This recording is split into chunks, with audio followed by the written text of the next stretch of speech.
Fala pessoal, tudo bem? Hoje eu vou dar continuidade à série de procedimentos operacionais normais. Nesse vídeo eu não vou poder gravar a minha imagem, tá ok pessoal? No vídeo passado eu expliquei sobre Flight Preparation. De modo geral, todas as empresas admitem esse tipo de preparação. Você só começará a ver diferenças a partir desta fase que eu irei explicar hoje, onde os pilotos realmente estão interagindo com a aeronave. Por isso eu precisei escolher uma empresa para fazer os procedimentos baseados em sua política. Como sou membro da TAM Virtual, eu vou me basear pela TAM. Na TAM, o comandante sempre será o responsável pelo acionamento e táxi. Ou seja, ele vai ser o Pilot Fly até o Before Takeoff Checklist ser concluído. E a partir daqui, o copiloto se torna o Pilot Fly. Cherry, Edible Selector, normal, FX, off. You have controls, I have communication. A divisão de tarefas agora será entre Pilot Fly e Pilot Not Fly, e não mais entre comandante e copiloto. Essa divisão se manterá dessa maneira até o pouso em velocidade de táxi, onde o copiloto transfere os controles para o comandante. Para isso, pessoal, não devemos esquecer do famoso callout You have control, I have control. Percebam que o CM2 não pode taxiar a aeronave, exceto em dois casos.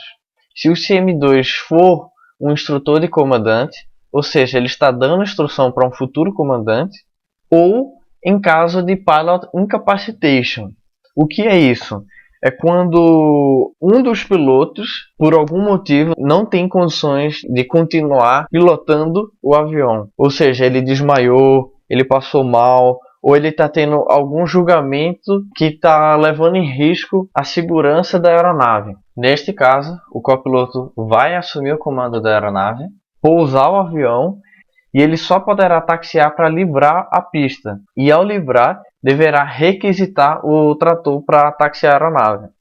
Em caso de necessidade de um backtrack, ou seja, um 180, por motivo da pista não ter uma saída no final dela, por exemplo, o copiloto deve permanecer na pista e notificar o órgão. Ele não poderá taxiar a aeronave. Das regras que eu conheço da TAM, acredito que somente essas são relevantes para que vocês conheçam para a nossa aula. Então eu vou abrir meu simulador e eu volto para dar continuidade. De volta à aula, estamos com o avião desligado no Gate 4 de Santos Dumont. E a primeira coisa a fazer é o Safety Exterior Inspection. Então a gente vai olhar o Wheel Chocks, Check in Place. Wheel Chocks são os calços, né? Depois Landing Gear Doors, Check Position. Então a gente vai checar a posição das portas do trem de pouso. APU Area Check, que é o check da área do APU. Logo depois nós vamos entrar na aeronave e fazer o nosso Preliminary Cockpit Preparation. Para que serve? Sabe quando você vai ligar o carro, que você verifica se ele está engatado, se o limpa-vidro está ligado para não arranhar o vidro? O Preliminary Cockpit Preparation tem o mesmo objetivo, ou seja, energizar a aeronave com segurança, e é o copiloto que é responsável por isso. Primeiramente, vamos checar os equipamentos de emergência, que são os que estão listados ao lado. Depois faremos o Aircraft Power Up. Vamos na parte de Engine e checamos a Engine Master 1 e 2 na posição Off e o Engine Mode Selector na posição Normal. Eu vou explicar melhor suas funções quando eu for acionar a aeronave. Depois nós checamos nosso radar meteorológico, checamos se todas as suítes estão desligadas. Depois seletora de trem de pouso, Checking Down Position. Agora subindo para o overhead, checamos os wipers, que são os limpadores de para-brisa. Checaremos tanto do comandante quanto do copiloto. E agora nós vamos para a parte elétrica. Aqui temos dois possíveis procedimentos.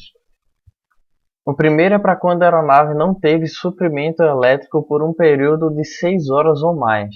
Então nós vamos checar Battery 1 e 2 Push Button Check Off. Como a gente ainda não energizou a aeronave e o Push Button não está empurrado, né, para dentro. A gente sabe que ela está em off. Depois checamos a voltagem da bateria 1 e 2. Ela tem que estar acima de 25,5 volts. Por quê? Quando a voltagem está acima de 25,5 volts, significa que está garantido no mínimo 50% de sua carga. Se a voltagem das baterias estiver abaixo de 25,5, precisaremos carregá-las. Para isso, deixaremos a bateria 1 e 2 em automático, então a gente dá um clique nas duas. Atenção, não é Battery On, e sim Battery Auto. E ligamos a External Power.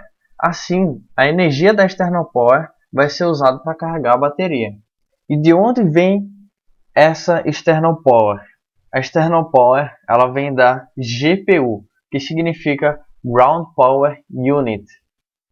GPU ele é um equipamento que fica no solo e ele fornece energia para os aviões. Mas para que isso, Max? Justamente para que a bateria do avião não descarregue enquanto os pilotos estão fazendo a preparação de cabine.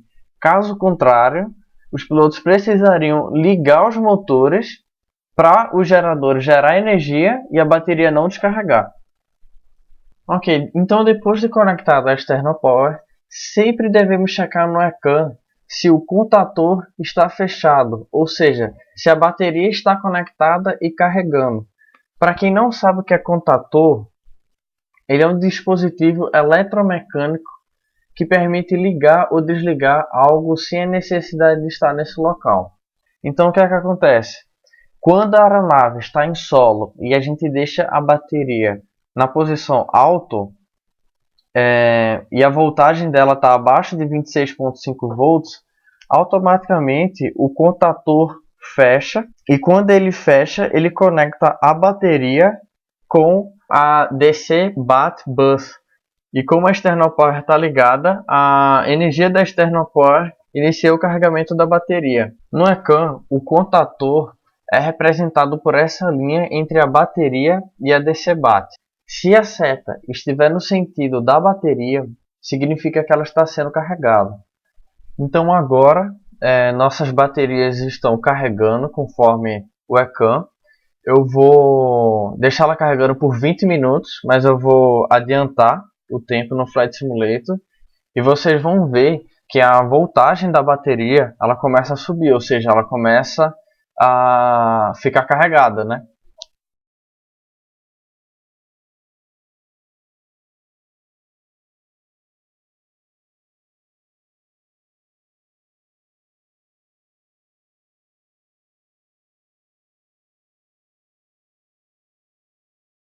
Após 20 minutos de carregamento, desligaremos as baterias e checaremos se ela está com a voltagem acima de 25,5 volts.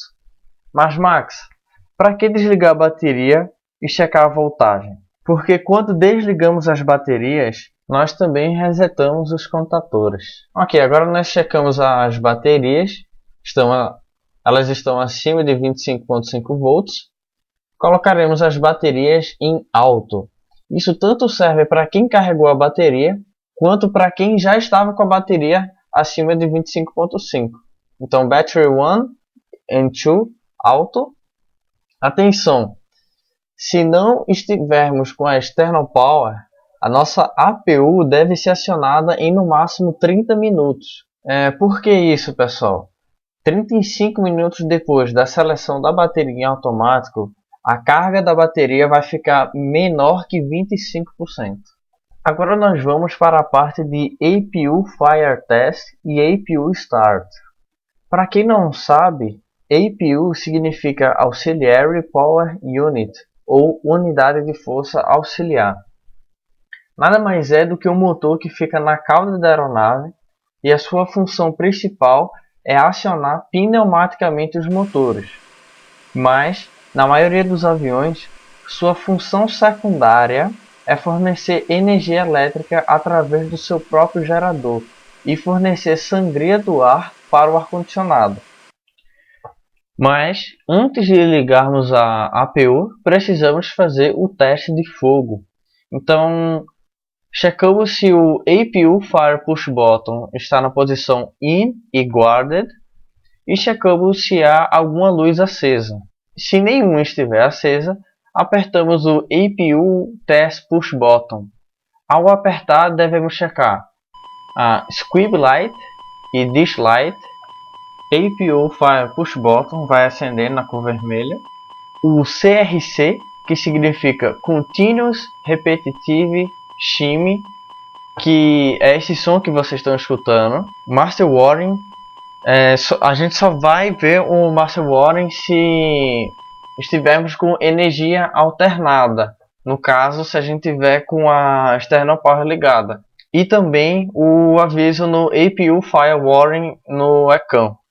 Agora a gente pode voltar no Overhead e desativar o botão do Fire Test, APU Fire Test.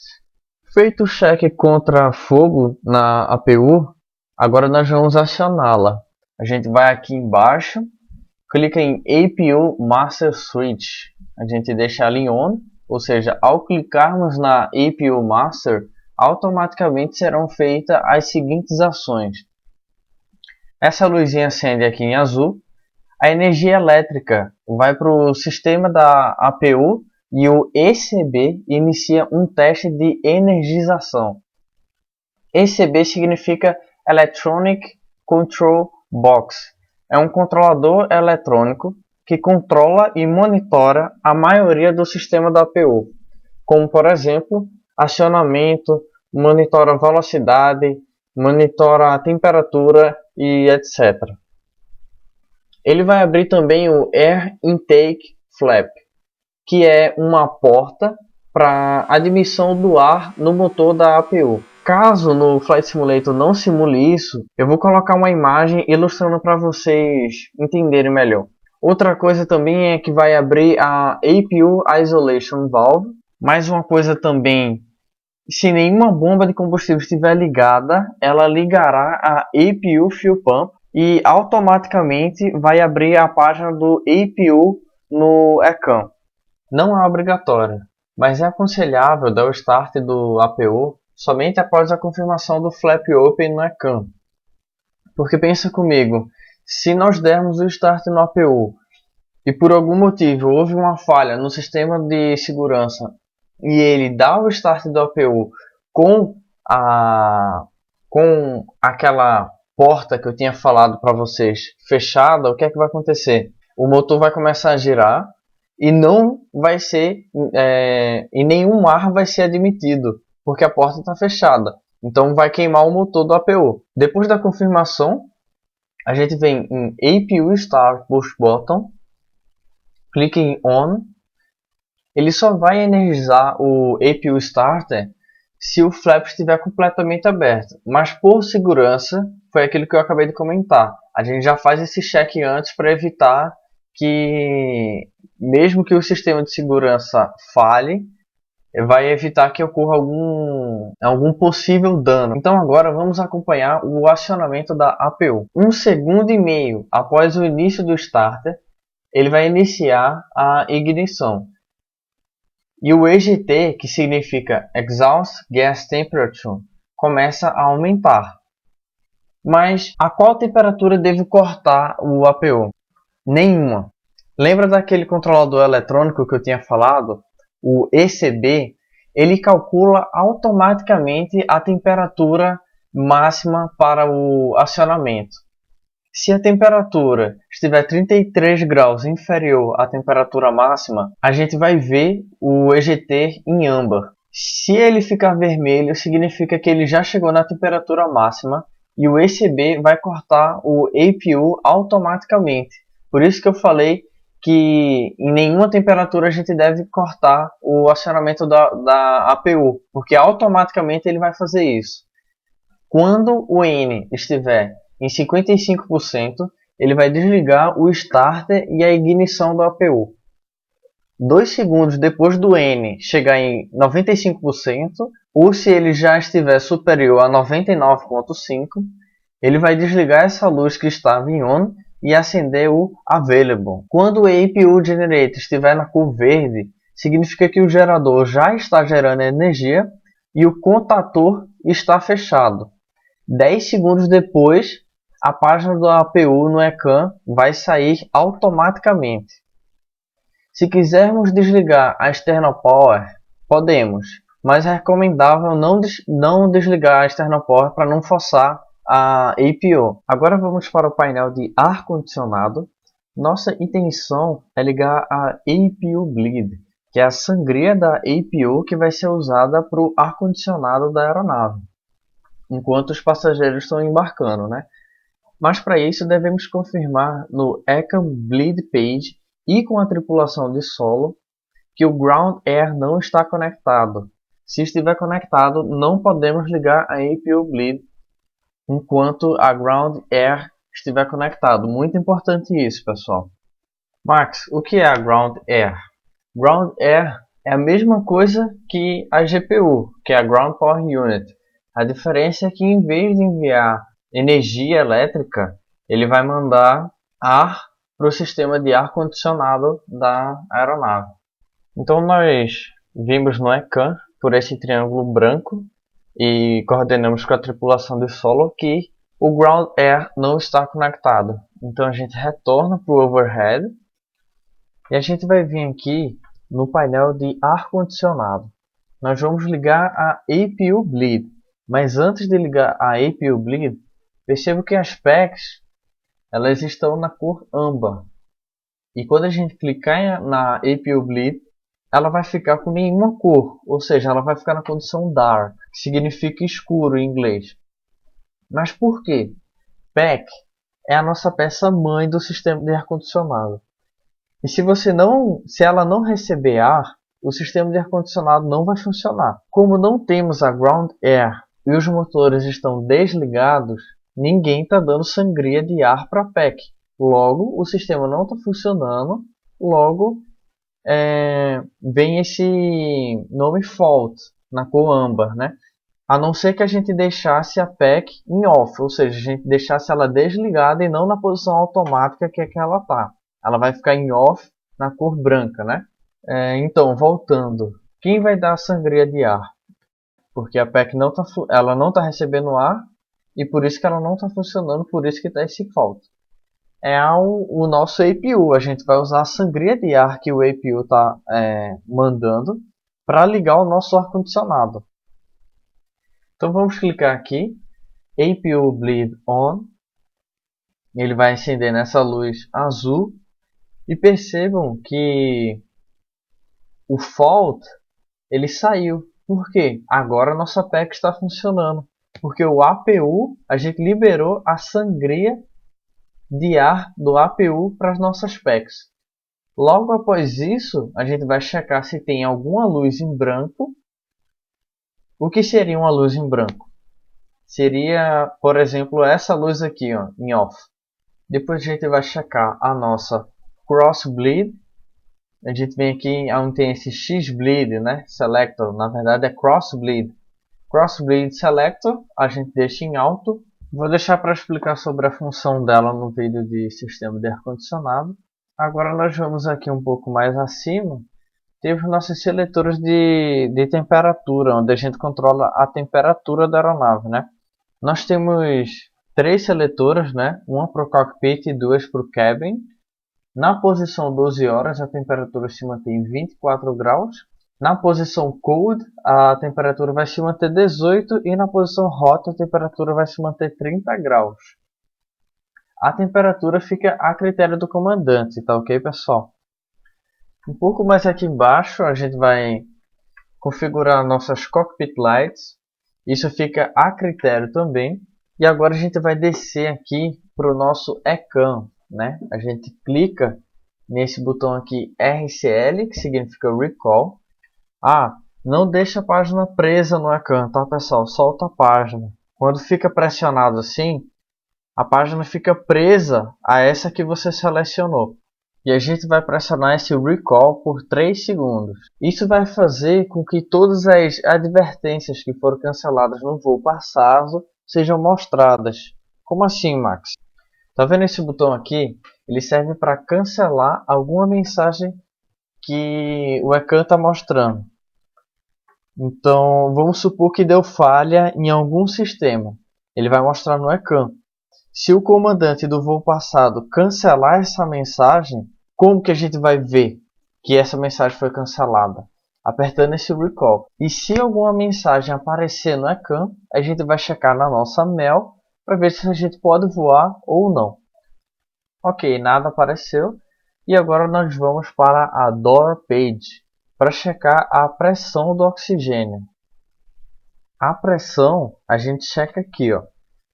Se ela estiver na cor verde, ok. Mas se ela estiver na cor amber, devemos checar se é possível fazer o voo observando esta tabela aqui. Basta colocar os valores nessa fórmula para obter a pressão mínima para o voo. A gente checa também a quantidade de tripulante que está dentro da cabine. E aí, se vocês quiserem aprofundar mais nisso, essa tabela fica na página de Limitation 35 do FCOM. Não é muito complicado, ok? Agora a gente vai na Hydraulic Page, vai observar a quantidade de fluido no reservatório. A gente checa se está no nível normal, que fica aqui, que a gente checa. Depois a gente vai para a página de Engine, ou seja, a gente vai checar a quantidade de óleo, checar se está na quantidade normal. Como que a gente faz isso? A gente verifica se a quantidade está superior a 9,5 mais o consumo estimado. O consumo estimado é uma média de 0,5 por hora. Então vamos supor que a gente ia fazer um voo de 2 horas. A gente precisaria no mínimo de 10,5. Então nessa situação aqui não ia ter problema nenhum para a gente. Agora eu vou fechar o simulador que eu vou precisar sair. E daqui a pouco eu volto continuando o procedimento deste mesmo ponto, o avião com a mesma configuração. Pessoal, estou de volta. Como tinha falado, o avião está na mesma configuração, no mesmo aeroporto, mesmo gate. Só que vai mudar o horário, a quantidade de óleo e talvez a pressão do acumulador hidráulico. Ou seja, nada que vai influenciar realmente a nossa aula, né?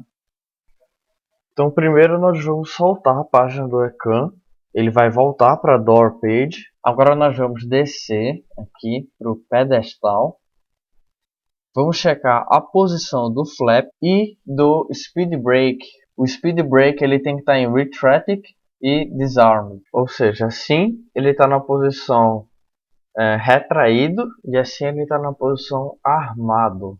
Depois a gente vai voltar para o ECAN e checar se a posição é confirmada pelo ECAN, ou seja, se está coincidindo as posições. Mas como assim, Max? A gente pode receber essa informação aqui, que indica que o spoiler está armado, como a gente pode receber também alguma posição do flap. Caso contrário, a gente precisa pedir autorização para a tripulação de solo para ligar a bomba hidráulica e reconfigurar a superfície de comando. Agora a gente vai voltar para o pedestal, acionar o parking brake e checar a pressão do freio e do acumulador de pressão. Mas, antes de tudo, eu vou dar uma pincelada sobre o freio do Airbus. O sistema principal usa a pressão do sistema hidráulico verde. Ou seja, o hidráulico verde é o sistema principal do freio do Airbus. E em caso de pane, ele usa o sistema hidráulico amarelo. E em caso de pane do amarelo, ele usa o acumulador de pressão do sistema hidráulico amarelo. Como assim? Quando o sistema hidráulico é pressurizado, ele pressuriza o acumulador de seu sistema. Isso faz com que quando a pressão desse sistema cair, ainda tenha a pressão que foi acumulada quando ele estava pressurizado. Obviamente, a pressão desse acumulador vai caindo aos poucos que o sistema não está sendo pressurizado. E como nós vamos acionar o avião, devemos ter certeza que o nosso freio está funcionando, pois, em caso de pane no acionamento, pode ter certeza que ele vai ser bem útil. Então, devemos checar a pressão do freio que está sendo aplicada por conta do parking brake estar on. Onde que a gente faz esse check? Aqui. O esquerdo para o trem principal esquerdo, direito para o trem principal direito. Lembrando que o trem de nariz não tem freio, tá ok, pessoal? E a pressão do acumulador hidráulico é esse aqui. Ela tem que estar no arco verde. Caso não esteja, devemos pressurizá-lo usando a bomba elétrica do sistema amarelo. Lembrando que sempre devemos pedir autorização da tripulação de solo antes de pressurizar o sistema. Como não está no arco verde, nós vamos no painel do overhead, parte hidráulica, e ligamos a bomba hidráulica elétrica. O que é que ela vai fazer? Pressurizar o sistema amarelo, que, como vocês já sabem, o sistema hidráulico tem um acumulador, e quando o sistema for pressurizado, esse acumulador também vai ser pressurizado. E para que a gente quer isso? Para termos pressão no parking brake. Então, vamos ligar a bomba. Eu vou dar uma pausa no simulador e para o ecrã, somente para ilustrar para vocês. Eu quero que vocês prestem atenção na pressão do sistema hidráulico subindo e a pressão do acumulador do freio subindo também. Tá vendo, pessoal? À medida que o sistema está sendo pressurizado, o acumulador também está aumentando a pressão. Olha. Ok, agora conseguimos pressurizar o acumulador, então está tudo ok, né, Max? Negativo. Nós não sabemos se o freio do acumulador está funcionando. A gente só sabe que o acumulador foi pressurizado. Aí você me pergunta, Max, ele está funcionando sim. Olha a pressão aqui. Para responder isso, eu vou ter que explicar mais uma coisa sobre o sistema do freio. O sistema de freio do A320, da família do A320, ele tem prioridade. E ele segue essa sequência aqui. No primeiro, ele recebe pressão do sistema verde. Depois, o amarelo. E por último, o acumulador de pressão do sistema amarelo. Ou seja, nosso sistema hidráulico amarelo está pressurizado. Logo, isso significa que essa pressão do freio está usando o sistema amarelo e não o sistema do acumulador amarelo. Então, nós vamos voltar para o overhead, parte hidráulica, e desligar a bomba elétrica. Assim, a pressão do sistema amarelo vai cair, sobrando apenas o acumulador para os freios. Agora vamos para o pedestal. Tiramos o parking brake. Voltamos para o indicador e vamos pressionar os freios. A pressão deve subir rapidamente entre 2.000 a 2.700 psi.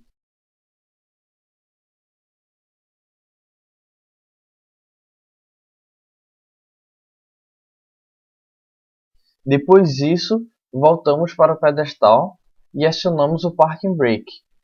Quem quiser ligar a bomba para o acumulador não cair novamente, não tem problema, pode ligar. Agora devemos checar todos os OEBs aplicados à nossa aeronave. Mas o que é um OEB? OEB significa Operation Engineering Bulletins. São boletins emitidos pelo fabricante, no caso a Airbus, com descrições de algum procedimento que deve ser admitido imediatamente pelas empresas. Existem dois tipos de OEBs. Existe o OEB vermelho, que são emitidos para destacar procedimentos que têm um impacto significativo sobre a operação segura da aeronave. E também tem os OEBs brancos, que são emitidos para dar informações ou procedimentos que têm um impacto sobre a operação da aeronave. Os OEBs eles são encontrados no QRH e no FCOM. Qual é a diferença? Lembra que no vídeo de apresentação eu tinha dito que o QRH é para consulta rápida e o FCOM é para consulta detalhada? Então, é por esse raciocínio que a gente tem que seguir. Enquanto eu explico, eu vou ilustrar a mesma pane vista tanto no QRH quanto no FCOM. O que é que a gente vai encontrar no QRH? A gente vai ter o ECAM Entry, que é o aviso no ECAM, e logo embaixo vai ter a descrição do procedimento, como que ele é feito, né? Já no OEB do FCON, nós vamos encontrar o motivo para a emissão do OEB, para quem que ele é aplicado, ou seja, é para todos os A320 da frota da empresa, ou só para o Papatango Alfa Alfa Alfa e o Bravo Bravo Bravo, sei lá. Explicações técnicas do OEB, ou seja, ele vai falar se nós temos uma falha nisso, vai acontecer isso, isso e isso, que pode gerar aquilo. Se os pilotos não seguirem os procedimentos, esses serão os impactos. Ou seja, ele vai dar uma explicação. Depois a gente vai ter o procedimento, igual no QRH, e quais são as ações corretivas para cancelar o OEB. É a instalação de um sistema, é a mudança de algum equipamento. Depois de checar os OEBs, nós vamos checar o Circuit Breaks e o Gear Pins and Covers. Agora o copiloto vai fazer a inspeção externa e o vídeo vai ficando por aqui. Espero que vocês tenham gostado. Comentem, mandem suas dúvidas para o meu e-mail.